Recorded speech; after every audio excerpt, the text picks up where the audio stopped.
বিশ্বনবী বলেছেন এবং সাইয়েদনা ওমর ফারুকও বলেছেন, গররিবুন নিকাহ, অপরিচিত মেয়েদেরকে বিয়ে করো। খালাতো বোন, চাচাতো বোন, মামাতো বোন বিয়ে করা জায়েজ, কিন্তু বিয়ে করলে মেডিকেলি, ল্যাবরেটরিক্যালি এটা প্রুভড যে এদের নিউবর্ন যে বেবি গুলো হবে এগুলো বিকলাঙ্গ হয়, ঠিক কিনা?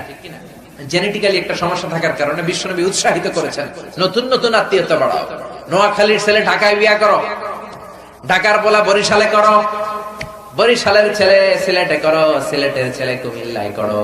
গোটা বিশ্বের মধ্যে আত্মীয়তার বন্ধন দিয়ে ছড়িয়ে দিবে কে?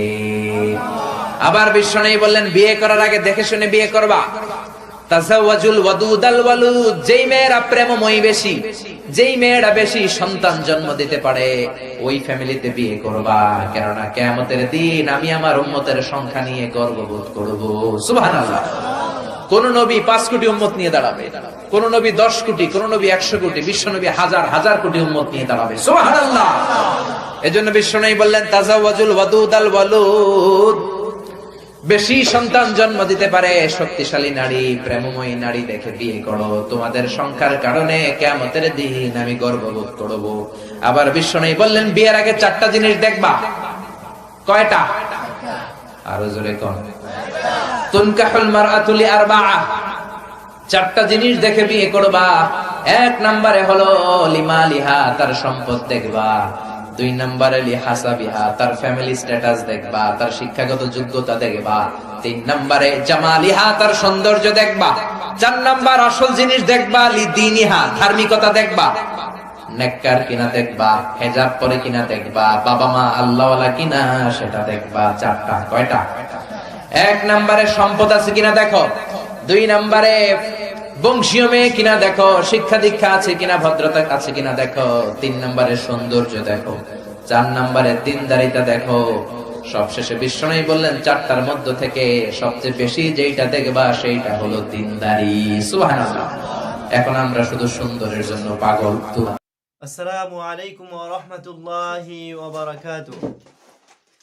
আলহামদুলিল্লাহি রাব্বিল আলামিন, والصلاة والسلام على أشرف الأنبياء والمرسلين نبينا محمد وعلى آله وصحبه أجمعين ومن تبعهم بإحسان إلى يوم الدين. أما بعد، فأعوذ بالله من الشيطان الرجيم.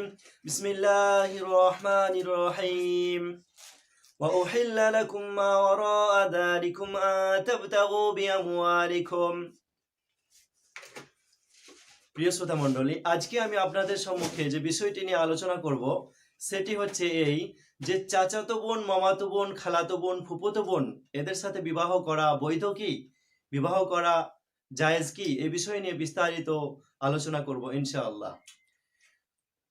প্রিয় শ্রোতা মণ্ডলী, আমাদের সকলের জেনে রাখা উচিত যে চাচাতো বোন, খালাতো বোন, মামাতো বোন, ফুফুতো বোন এনাদের সাথে বিবাহ করা ইসলামে জায়েজ রয়েছে, বৈধ রয়েছে। কেননা এর দলিল সুস্পষ্টভাবে পবিত্র গ্রন্থ আল কোরআনে প্রমাণিত রয়েছে। যেমন আল কোরআনের মধ্যে 114টি সূরা, তো সূরার নাম হচ্ছে সূরাতুন নিসা, সূরা নম্বর 4 এবং আয়াত নম্বর 23 ও 24। আর নিসা শব্দের অর্থ হচ্ছে মহিলা। তো সেই মহিলা সূরা 4 নম্বর সূরা 23-24 নম্বর আয়াতে আল্লাহ রাব্বুল আলামিন বলেছেন যে হুররিমাত আলাইকুম উম্মাহাতুকুম, আল্লাহ রাব্বুল আলামিন বলছেন তোমাদের জন্য হারাম করা হয়েছে তোমাদের নিজের মায়ের সাথে বিবাহ করা।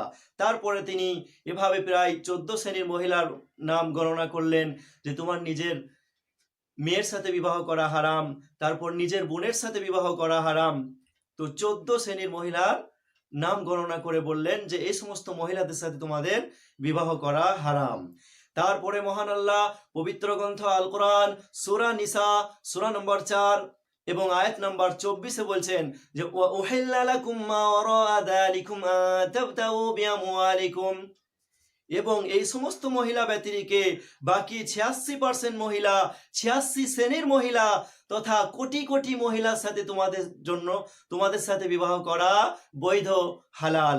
তোমরা তাদেরকে বিবাহ করো বিআমওয়ালিকুম, তোমাদের নিজের মাল দ্বারা তথা নিজের মহরানা দিয়ে। তাহলে আমরা এই আয়াত থেকে বুঝতে পারলাম যে আমাদের জন্য অসংখ্য জিনিস হালাল করা হয়েছে এবং খুব কম জিনিস আমাদের জন্য হারাম করা হয়েছে। কেন? যাতে আমরা খুব সহজেই হারাম থেকে বাঁচতে পারি, হারামকে বর্জন করতে পারি, যাতে আমরা হালাল খাদ্য খেয়েই বা হালাল জিনিস ভক্ষণ করেই, হালাল জিনিস নিজে ভক্ষণ করেই নিজের জীবন খুব সহজেই এই পৃথিবীতে পরিচালন করতে পারি। প্রিয় শ্রোতা মণ্ডলী, তাহলে এই আয়াতে আমরা কি বুঝলাম? যে সূরা নিসা 4 নম্বর সূরা 23 নম্বর আয়াতে আল্লাহ রাব্বুল আলামিন যে 14 শ্রেণীর মহিলার নাম গণনা করেছেন, সেখানে চাচাতো বোন, খালাতো বোন, ফুফাতো বোন এবং মামাতো বোন এদের নাম উল্লেখ নেই। তাহলে আমরা সুস্পষ্টভাবে বুঝতে পারলাম যে চাচাতো বোন, খালাতো বোন, মামাতো বোন, ফুফাতো বোনের সাথে বিবাহ করা বৈধ এবং জায়েজ। আপনি বিবাহ করতে পারেন, কোনো সমস্যা নেই।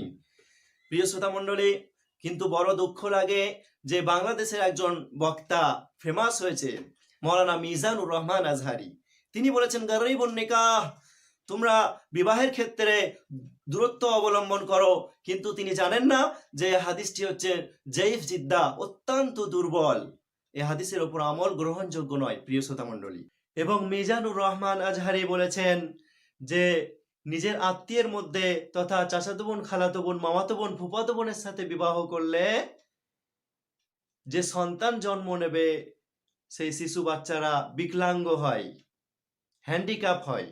অথচ বিশ্বনবী সাল্লাল্লাহু আলাইহি ওয়াসাল্লাম তিনি নিজেই নিজের চাচাতো ভাইয়ের সাথে নিজ কন্যার বিবাহ দিয়েছেন, ফাতেমা রাদিয়াল্লাহু আনহার সাথে আলী রাদিয়াল্লাহু আনহুর। আলী রাদিয়াল্লাহু আনহু তিনি হচ্ছেন বিশ্বনবী সাল্লাল্লাহু আলাইহি সাল্লামের নিজের চাচাতো ভাই এবং নিজের কন্যা, নিজের মেয়ে ফাতেমা রাদিয়াল্লাহু আনহার সাথে বিবাহ দিলেন। তাহলে নিজের আত্মীয়ের মধ্যে বিবাহ দিলেন, হাদিস সুস্পষ্ট। অতএব মিজানুর রহমান আজহারি উনি অবশ্যই কোরআন ও হাদিসের বিরুদ্ধে কথা বলেছেন। এবং এই পৃথিবীতে অসংখ্য অনেক মানুষ আছেন যারা নিজের আত্মীয়ের মধ্যেই বিবাহ করেও তাদের সন্তান বিকলাঙ্গ হয় না, হ্যান্ডিক্যাপ হয় না, অথচ তাদের বিবাহ হয়েছে নিজ আত্মীয়ের মধ্যেই। দেখুন, কোনো উচ্চশিক্ষিত মানুষ, তিনি খুবই উচ্চশিক্ষিত, তাতে কোনো সন্দেহ নেই, আমরা তা অস্বীকার করি না। কিন্তু একজন উচ্চশিক্ষিত মানুষ তিনি যদি বলেন যে 5 + 5 = 30 হয়, তাহলে এটা আপনি যদি মেনে নেন সঠিক বলে, তাহলে আপনি বোকা হবেন। এটা সকলেই বুঝেন, যে যাদের সাধারণ জ্ঞান আছে তারাই বুঝেন যে এটা ভুল। অতএব 5 + 5 10 হয়, কেউ যদি 30 বলে, এটা কখনো আপনি সঠিক বলে মেনে নেবেন না, যদিও তিনি উচ্চশিক্ষিত মানুষ হন। অতএব মিজানুর রহমান আজহারি তিনি বলেছেন যে চাচাতো বোন, খালাতো বোন, মামাতো বোন, ফুফাতো বোনের সাথে বিবাহ করা ঠিক নয়, বিবাহের ক্ষেত্রে দূরত্ব অবলম্বন করো। এটা একেবারে ভুল কথা, যার দলিল হচ্ছে পবিত্র গ্রন্থ আল কোরআন, সূরা নিসা সূরা নম্বর 4 এবং আয়াত নম্বর 23 ও 24। আশা করি আপনারা সকলে বুঝতে পেরেছেন। জাযাকুমুল্লাহু খায়রান।